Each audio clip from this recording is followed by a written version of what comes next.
Bandang alas 12:20 ng tanghali nitong Martes, February 6, isang magnitude 4.9 na lindol ang naramdaman sa karamihang bahagi ng lalawigan ng Mountain Province. Ayon sa PHIVOLCS, ang lokasyon nito ay sa isang lugar sa Tadjan Mountain Province. Sa ulat ng Tadjan Municipal Disaster Risk Reduction and Management Council o MDRRMC, may mga maliliit na bitak sa mga dingding at mga haligi sa gusaling pang-administratibo, gusali ng Department of Education, gusali ng Teknolohiya sa Tahanan at Aklatan ng Mountain Province, State Polytechnic College, Tadjan Campus. Samantala, wala namang naitalang bagong bitak at sinking area sa Barangay Tuwe, Tadjan sa kanilang initial assessment.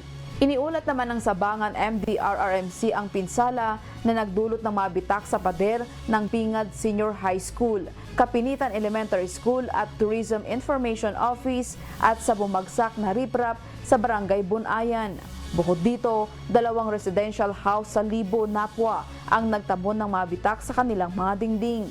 Sa kabiserang bayan, ang Bontoc MDRRMC ay walang natanggap na malaking ulat ng pinsala mula sa 16 na barangay.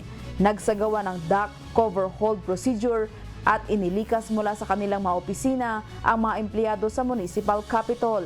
Sinuspindi naman ang mga klase mula 1:00 hanggang alas 2:30 ng hapon sa parehong mga campus ng Mountain Province State Polytechnic College sa Tadjan at Bontoc.